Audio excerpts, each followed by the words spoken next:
One of the disadvantages of sewing with an antique or vintage sewing machine like Grandma here is they don't necessarily have the same features fitted as standard as we'd expect to find on a modern domestic sewing machine. One such feature is the ability to lower the feed dogs.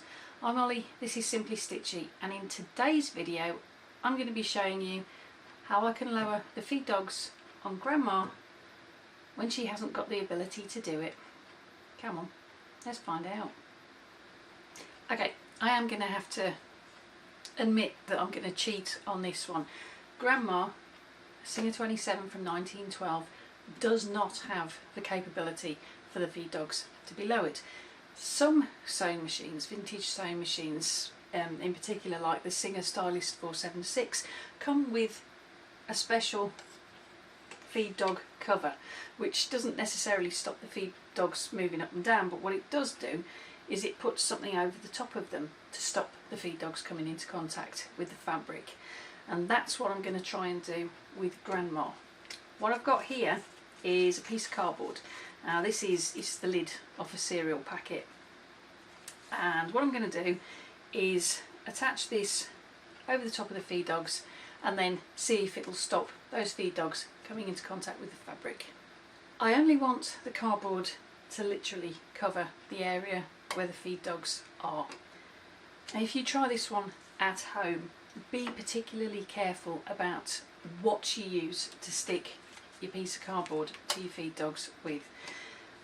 Any kind of double-sided sticky tape or strong adhesive tape, gaffer tape, duct tape, masking tape or anything like that.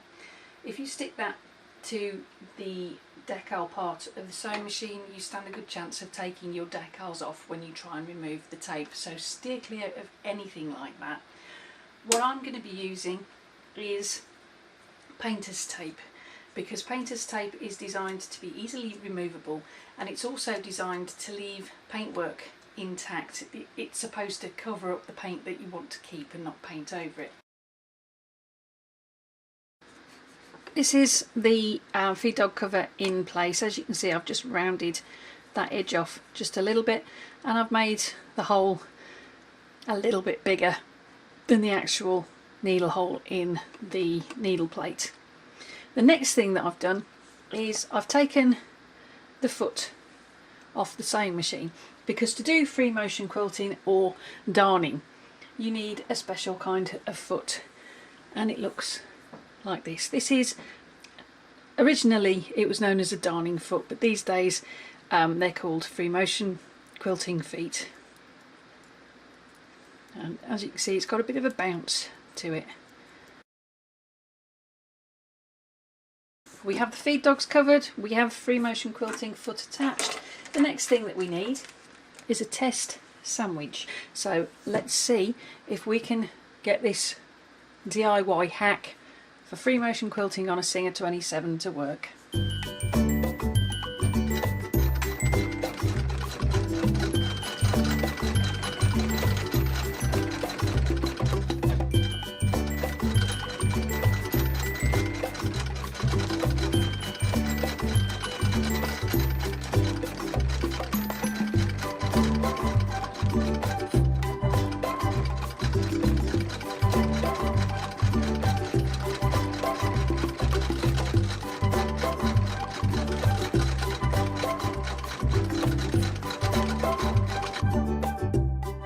Let's take a look how she got on. Okay, I had a couple of attempts. This is my first attempt, which isn't too bad.